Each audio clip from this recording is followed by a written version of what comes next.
உங்கள் யாவரையும் ஆண்டுடைய நாமத்தினாலே வாழ்த்துகின்றேன்.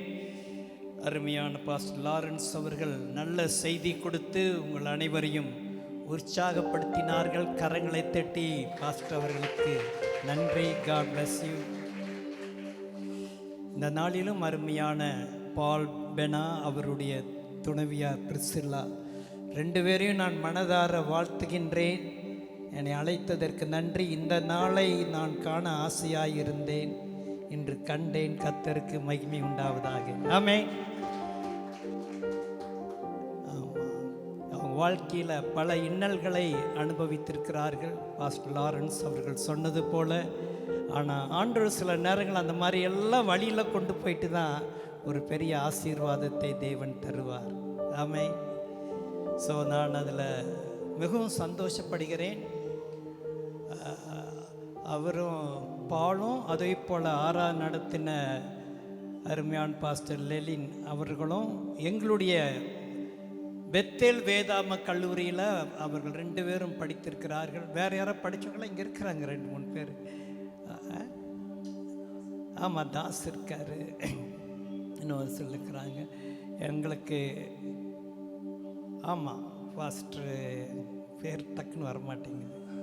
சந்தோஷ். எஸ், ஆமாம். ஐபிஏ குடும்பமே இங்கே நிறைய பேர். உங்களை பார்க்குறது சந்தோஷமாக இருக்குது.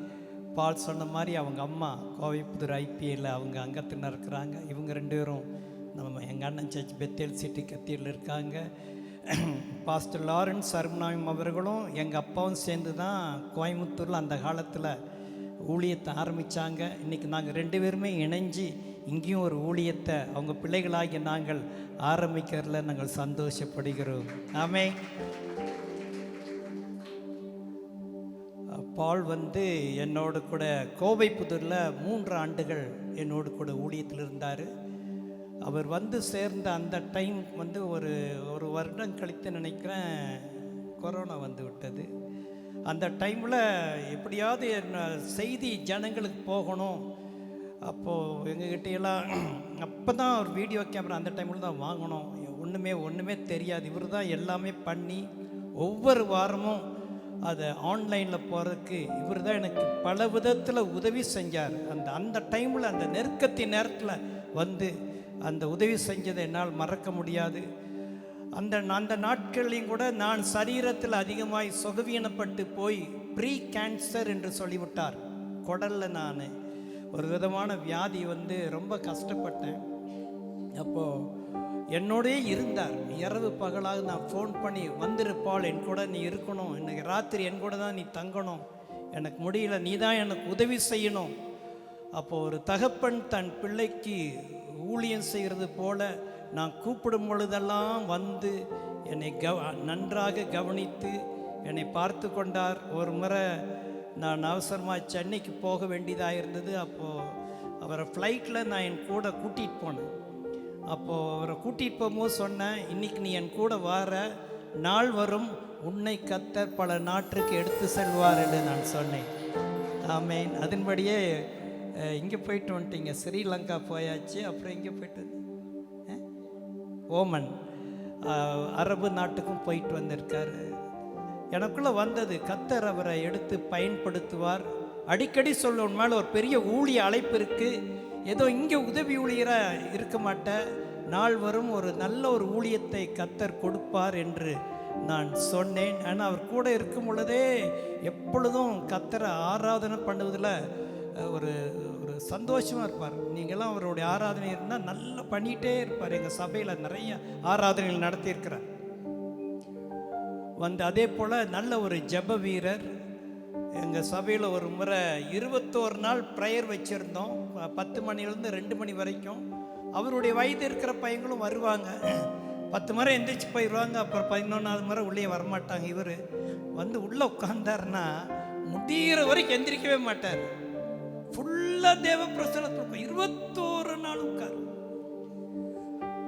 அப்போது அவருடைய வாழ்க்கை நான் திரும்பி பார்க்கும் பொழுது அவரை நல்ல ஆண்டவர் ஆயத்தப்படுத்தி உருவாக்கி இன்றைக்கு இந்த ஊழியத்திலே கொண்டு நிறுத்தியிருக்கிறார். ஆமென். இது ஒரு ஆரம்பம். அற்பமான ஆரம்ப நாளை யார் அசட்டை பண்ணக்கூடும். இது கர்த்தர் இங்கிருந்து அவர் தேவன் தம்முடைய திட்டத்தை நடத்தி கொண்டு போவார் என்பதில் சந்தேகமில்லை.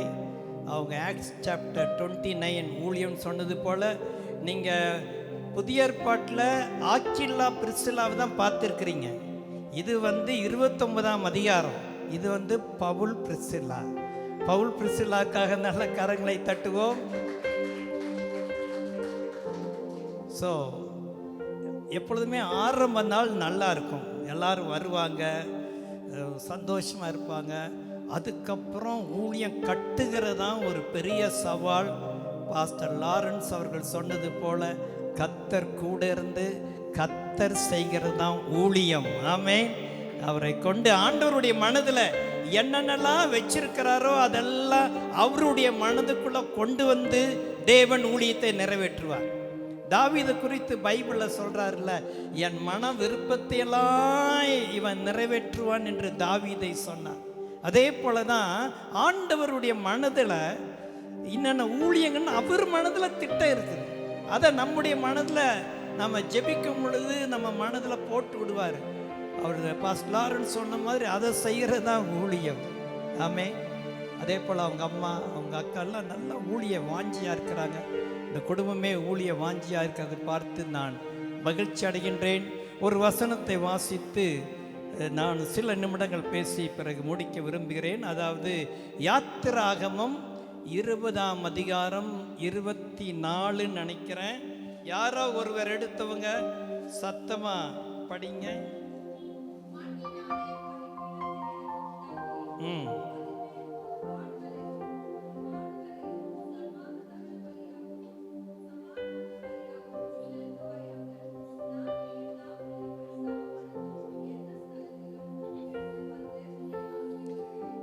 அந்த கடைசி 4 லைன் நம்ம எப்பொழுதுமே எல்லா கூட்டத்திலையும் சொல்லுவோம். என்னன்னு சொல்லுவோம்? நான் என் நாமத்தை பிரஸ்தாபப்படுத்தும் எந்த ஸ்தானத்திலும் நான் உன்னிடத்தில் வந்து உன்னை என்ன பண்ணுவேன்? ஆராதனை பண்ணிட்டா அடுத்தது என்னதான் வரும்? ஆசீர்வாதம். ஆமாம். ஆனால் அதுக்கு முன்னால் சொன்னதை நீங்கள் கொஞ்சம் கவனிக்கணும். அங்கே சொல்லும் பொழுது என்ன சொல்கிறாரு? மண்ணினாலே, அதை மறுபடியும் படிங்க.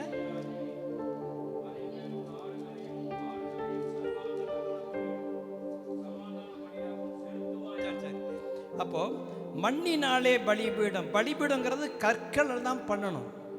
நல்ல அஸ்திபார கல் மாதிரி பெரிய பெரிய கல் எடுத்து வச்சு தான் பலிபீடம் கட்டுவார்கள். இப்போ இவங்க இப்போதான் இஸ்ரேல் மக்கள் வெளியே வந்திருக்கிறாங்க. அவங்கள பார்த்து சொல்றாரு மண்ணு அப்படிங்கிறார். மண்ணில பலிபீடம் கட்டு அப்படிங்கிறார். அது எதை குறிக்கிறது? நாம் மண்ணினாலே உண்டாக்கப்பட்டிருக்கிறோம். ஆமென். அப்போ நம்முடைய சரீரத்திலிருந்து தான் ஆராதனை எழும்ப வேண்டும். இந்த மண்ணான சரீரம், இந்த மண்ணுக்குள்ளேயே என்னுடைய இருதயத்தில் ஒரு பலிபீடத்தை கட்டி இருதயத்திலிருந்து போவதுதான் ஆராதனையாக இருக்கிறது. அல்லேலூயா. அதுதான் ஆராதனை. அப்போ அப்படி ஆராதிக்கும் பொழுது அந்த இடத்துல தேவன் நம்மை ஆசீர்வதிப்பேன் என்று சொல்லியிருக்கிறார். ஸோ இது நல்ல ஒரு ஆராதனை சென்டர் என்று சொன்னார். அவர் ஒரு வார்த்தை சொன்னப்போ இங்கே இருக்கிற பாஸ்டர்மார்களுக்கு கொஞ்சம் ஆறுதலாக இருந்திருக்கும்னு நினைக்கிறேன். இது சர்ச் இல்லை, இது வெறும் ஒரு வர்ஷிப் சென்டர் அப்படின்னார். என்னை சபை ஆரம்பிக்க நானும் அவர்கிட்ட சொன்னேன், உனக்கு சபை அழைப்பு இல்லை அப்படின்னு. உலகமெங்கும் போவாய் என்று சொன்னேன். கர்த்தர் அந்த வார்த்தையை நிறைவேற்றுவார். ஆமென். ஒவ்வொருடைய அழைப்பு வித்தியாசமான அழைப்பு. இன்னைக்கு எல்லாருமே சபையை ஆரம்பிச்சிடறாங்க. கர்த்தர் ஒவ்வொருவருக்கும் ஒரு விதமான அழைப்பை வைத்திருக்கின்றார். அதுக்கு நம்மை அர்ப்பணிக்கும் பொழுது, கீழ்ப்படியும் பொழுது படிப்படியாக அந்த அழைப்புக்கு நேராக தேவன் நம்மை வழி நடத்துவார். நான் ஆரம்பத்தில் ஊழிக்கு வந்தப்போ எனக்கு இவாஞ்சலிஸ்டாக இருக்கணும்னு என்னுடைய மனதில் ஆசை. இவர் மாதிரி இவாஞ்சலிஸ்டாக ட்ராவல் பண்ணணும், போய் கிராம கிராமமாக சுவிசேஷம் அறிவிக்கணும் அப்படிதான் நான் விரும்பினேன். ஆனால் அதுக்கப்புறம் என்னுடைய போக போக பார்த்தா கர்த்தர் என்னை ஊழியத்திற்கு ஒரு சபையை நடத்தின ஒரு மெய்ப்பனாக இருக்கணும் அப்படின்னு என்னை அழைச்சது பின்னால் தான் நான் உணர்ந்து கொண்டேன். நமக்கு பல்வேறு விருப்பங்கள் வரலாம், ஆனால் தேவனுடைய விருப்பம் தான் நிறைவேறும். நீங்கள் அதெல்லாம் அறிஞ்சிக்கணும். உங்களுக்குள்ள பல ஆசைகள் இருக்கலாம், ஆனால் நீங்கள் ஆண்டவரோடு கூட நெருங்கி இருக்கும் பொழுது தேவனுடைய திட்டம் தடையில்லாமல் உங்களுக்குள்ள நிறைவேறும். அப்போது அந்த இது அவருடைய நாமத்தை பிரஸ்தாபம் பண்ணிகிட்டே இருக்கும் பொழுது கர்த்தர் ஆசீர்வாதம்னா ஏதோ பொருளாதாரம் மாத்திரமல்ல, ஆவிக்குரிய எல்லாவற்றையும் தேவன் நமக்கு கொடுக்க வளைமுள்ளவராக இருக்கிறார். நம்மை வழி நடத்துவார். பால் பிரிசிலாக்கு நான் சொல்கிறது என்னென்னா, நிறைய பாட்டு, நிறைய ஸ்தோத்திர பலிகளை ஏறெடுத்து கொண்டே இருக்க வேண்டும். என்ன பலி ஏறெடுக்க வேண்டும்? அதான் ஸ்தோத்திர பலிகள். எபிரேயர் ஒரு வசனம் வருது இல்லைங்களா? உதடுகளின் கனியாகிய ஸ்தோத்திர பலியை எப்பொழுதும் செலுத்த கடவுள். நிறைய ஸ்தோத்திரம். இந்த ஊழியம் வளர்வது ஸ்தோத்திரத்தினாலே. நிறைய ஸ்தோத்திரங்கள் ஏறெடுக்க வேண்டும். ஸ்ரீலங்கா தேசத்தில் கிட்டத்தட்ட 70 ஆண்டுகளுக்கு முன்பதாக ஒரு ஊழியர், நான் சொல்லி முடிச்ச பிறகு யாருன்னு உங்களுக்கு தெரிஞ்சிடும், ஒரு ஊழியர் 10 பேர் விசுவாசிகளை வச்சுட்டு அவர் என்ன சொன்னாராமா, ஜெபம் நடத்தும் பொழுது, நம்முடைய சபை உலகமெங்கும் போகிறபடியால் ஸ்தோத்திரம் பண்ணுவோம் என்று சொன்னார். கூட இருந்தவங்கெல்லாம் சிரிச்சாங்க. இங்க 10 பேர் இங்கேயே ஆளக்காட, இவர் என்ன சொல்றாரு, உலகமெங்கும் போவோங்கிறாரு. சரி பாஸ்டர் சொல்றாருன்னு ஸ்தோத்திரம் பண்ண ஆரம்பிச்சு. டெய்லி ஸ்தோத்திரம். காலையில் வருவாங்க, இது எங்க உலகமெங்கும் இந்த சபை போகிறது ஸ்தோத்திரம் ஸ்தோத்திரம் ஸ்தோத்திரம் ஸ்தோத்திரம் ஸ்தோத்திரம். நாம சொல்ற ஸ்தோத்திரம்லாம் 3 ஸ்தோத்திரத்துக்கு மேலே வாய் டப்புன்னு ஆட்டோமேட்டிக்காக மூடிடுது. அவங்கெல்லாம் சொல்ல ஆரம்பிச்சா பயங்கரமாக சொல்லிகிட்டே இருப்பா. கடைசியில் பார்த்தீங்கன்னா இன்னைக்கு 70 ஆண்டு கழித்து திரும்பி பார்க்கும் பொழுது அவர் சொன்ன மாதிரியே அந்த சபை உலகமெங்கும் போய்விட்டது. அதுதான் சிபிஎம் சபையாக இருக்கிறது. அதனுடைய ஃபவுண்டர் மாஸ்டர் பால்னு நினைக்கிறேன். அவரை பற்றி அது சரித்திரம் அப்படி தான் சொல்லுது. வெறும் ஸ்தோத்திரம் தான் பண்ணார். நாம் நினைக்கிறோம் என்னடா இங்கே கூட சும்மா ஸ்தோத்திரம் பண்ணுங்கிற, அதில் பெரிய வல்லமை இருக்கிறது. ஸ்தோத்திரம் பண்ணால் போதும், பழகி விட்டீர்கள் என்றாலே நீங்கள் பிழைத்துக் கொள்ளலாம். யாரை ஸ்தோத்திரம் பண்ணுறீங்க? மனிதனையா ஸ்தோத்திரம் பண்ணுறோம்? கோயம்புத்தூரில் நடக்கிற காரியங்கள் எல்லாம் உங்களுக்கு தெரியும், மற்ற இடத்துல என்ன நடக்குதுன்னு. நாம் யாரை ஸ்தோத்திரம் பண்ணுகிறோம்? தேவாதி தேவன், ஜீவனுள்ள தேவனை ஸ்தோத்திரம் பண்ணுகிறோம். அந்த ஸ்தோத்திர ஜெபம் உங்களுக்கு ஆசீர்வாதத்தையும் விடுதலையும் கொண்டு வரும். ஆமென். என் தம்பி அமெரிக்காவில் இருக்கார். அவருடைய மனைவி போயிங் கம்பெனியில் ஒர்க் பண்ணிகிட்டு இருந்தாங்க. ஒரு முறை வீட்டுக்கு துக்கத்தோடு அவங்க ஒய்ஃப் ஒரு லெட்டர் எடுத்துகிட்டு வந்து எங்களுக்கு கம்பெனியில் வேலையை விட்டு நிறுத்திட்டாங்க. அமெரிக்காவில் இந்த ரிசெஷன் டைம், பொருளாதார நெருக்கடியான டைமில் இவங்களை வேலையை விட்டு நிறுத்திட்டாங்க. துக்கத்தோடு வீட்டுக்கு வந்தேன். அப்போ தம்பி சொன்னார், ஜெபம் பண்ணோம், ஜெபம் பண்ணி தான் இந்த வேலை கிடச்சிது, நீ ஏன் இப்படி ஆச்சு? பரவாயில்ல, பைபிள் என்ன சொல்லுது, எது நடந்தாலும் எல்லாவற்றுக்காக கர்த்தரை ஸ்தோத்திரம் பண்ணணும்னு சொல்லி 2 பேரும் ஸ்தோத்திரம் பண்ண ஆரம்பிச்சிட்டாங்க. என்ன ஸ்தோத்திரம்? இந்த வேலையை கொடுத்தீர், இந்த வேலை திரும்பி எங்களை விட்டு போய்விட்டது, அதற்காக உமக்கு ஸ்தோத்திரம். பிள்ளைகள் 2 பேரும் அப்போ தான் ஸ்கூல்லேருந்து வராங்க, குழந்தைங்க. அவங்க அப்பா அம்மா பார்த்தா அவங்க சந்தோஷமாக ஸ்தோத்திரம் பண்ணுறாங்க. அப்போ பிள்ளை கேட்க, என்ன இப்படி சந்தோஷமாக இருக்கிறீங்களே என்ன? அப்போது என் தம்பி சொல்கிறார், அம்மாவுக்கு வேலை போயிடுச்சு, அதனாடி பிரைஸ் த லார்ட்.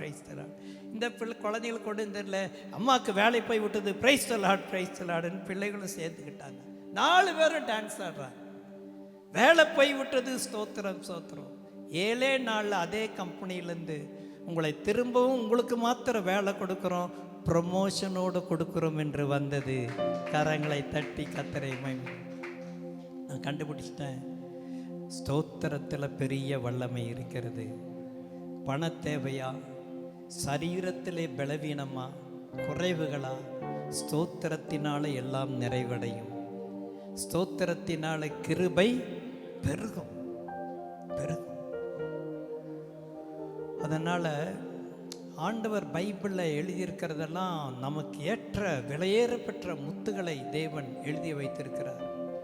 அப்போ இன்றைக்கி வந்திருக்கிற நீங்கள், இது ஒரு வர்ஷிப் சென்டர். இங்கே வரும் பொழுதெல்லாம் அந்த துதி, ஆராதனை, ஸ்தோத்திரம், அதை ஏறெடுப்பதற்கு எப்பொழுதும் ஆயத்தமாக இருக்க வேண்டும். இன்னும் ஒரு வசனத்தை படிப்போம். 149 சங்கீதம் 8 வசனம்.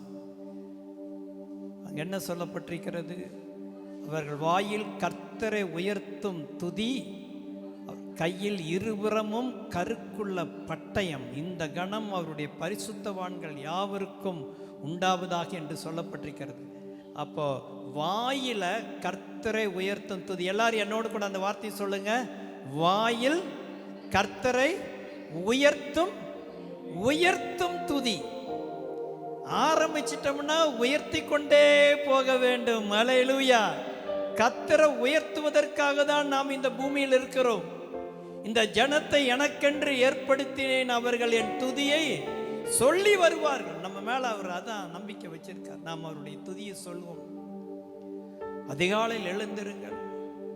எப்பப்பெல்லாம் நேரம் கிடைக்குதோ கர்த்தரை நல்லா தொழுது கொள்ளுங்கள். இன்னைக்கு பார்த்தீங்கன்னா நல்லா சபைகள் எல்லாம் இன்ஸ்ட்ருமெண்ட்டுகள் நிறைய வந்துருச்சு. ஜனங்களுடைய வர்ஷிப் சத்தம் கம்மியாயிடுச்சு. எங்கள் சர்ச்சில் பையன்கிட்ட சொல்லுவேன், தயவு செஞ்சு இந்த மியூசிக்கை குறைச்சிருங்க. பால் இருந்தப்போ அவருக்கு தெரியும், மியூசிக் சத்தத்தை குறைங்கன்னே சொல்லுவேன். ஜனங்களுடைய சத்தம் வரட்டும் அதிகமாக. அதெல்லாம் உயிர் இல்லாத வாத்தியங்கள். உயிர் உள்ள வாத்தியம் நம்முடைய வாயிலிருந்து வருகிற சத்தம்தான். நம்முடைய சத்தம் அவர் காதில் போகும். ஆண்டவர் நம்ம துதியின் பேரில் அவ்வளவு வாஞ்சியா இருக்க. தேவதூதர்கள் அங்கே ஆராய்ச்சிட்டு இருக்கிறாங்களே, அது அவர் விட்டுற வேண்டியதானே? அதுவே போதும்னு அவர் விட்டுறலாமே? இல்லையே. நம்ம வாயிலிருந்து வருகிற துதி ஆராதனை தேவன் அதிகமாக விரும்புகிறார். இன்றைக்கு இங்கே வந்திருக்கிற நீங்கள் திரும்பி போகும் பொழுது அப்படிப்பட்ட ஒரு வாஞ்சியோடு கூட கர்த்தரை நான் இன்னும் துதிப்பேன். தாவீது சொல்லும் பொழுது கர்த்தருடைய துதி எப்போதும் என் வாயில் இருக்கும்ங்கிறார். அவர் எழுதுனதே சொல்றார், எப்போதும் என் வாயில் இருக்கும். கர்த்தரை உயர்த்தும் துதி. அதுக்கு இந்த 148ஆம் சங்கீதம் முந்தின வசனங்களை வாசித்து பார்த்தீங்கன்னா, இது சங்கிலிகளினால மேல்மக்களை கட்டுவதற்காக என்று எழுதப்பட்டிருக்கிறது. சாத்தானுடைய கிரியைகளெல்லாம் உங்கள் குடும்பத்திலிருந்து ஒழிய வேண்டும் என்றால் துதியும் தேவனுடைய வார்த்தைக்கும் தான் சக்தி இருக்கிறது. ஆமென்.